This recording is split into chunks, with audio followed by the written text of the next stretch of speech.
In this video, I'm going to show you some exercises which can help with improving your range at the ankle joint. So we're going to work on dorsiflexion, which is this movement where you bring the top of the foot up towards the shin, or if the foot is loaded, the shin down towards the top of the foot. So in your living body, it looks like this.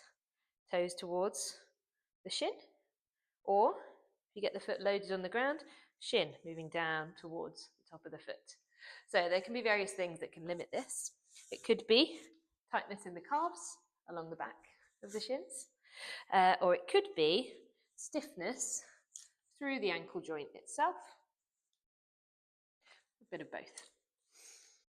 So if your ankles are stiff, then it can impact on your ability to go down into this kind of squatting position. And it can also impact on your ability to walk with a normal gait pattern. So as we walk, our ankles constantly dorsiflex and then plantarflex again, along with various other movements. So if they're stiff into dorsiflexion, then you might shift the movement into other places in the body and end up overloading other places. I'm going to show you some exercises which can help with improving your dorsiflexion.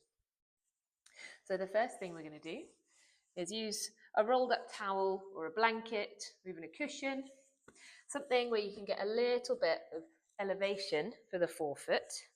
So you roll it up in front of you. We're going to take it out in front. First of all, we can do a few calf stretches. So keep the heel, so you're working on one affected side, keep the heel of that affected side on the floor and let the forefoot come onto this raised rolled towel. You can change how big this towel is depending on how this exercise is feeling. I would start smaller and then work your way up. So the heel is on the floor, the front of the foot is raised up a little bit, and then we're going to step forwards with the other foot, press down into the floor with the back heel. So the back heel presses down, and we should feel a bit of a stretch through the calf here. So we can do this as a stretch. We want to hold it for maybe 30 seconds or so, feeling some moderate intensity stretch in the back of the calf. This exercise, because the knee is straight, is stretching your gastrocnemius calf muscle, which runs from above the knee down into the Achilles tendon. Okay, so the next thing we can do is stretch the deeper muscle in the calf, the soleus. And for this, we can bend the back knee.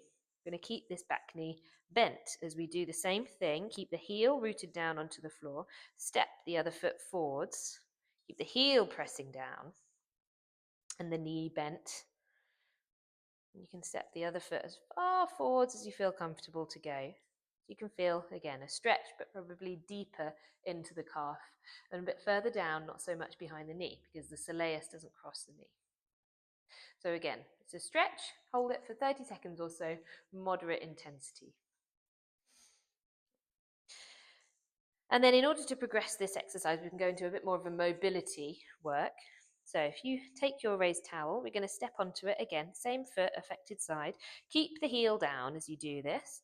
Spread your toes as you have the front of the foot pressing down into the rolled towel. And then we're just going to shift the weight forwards and step forwards with the other side.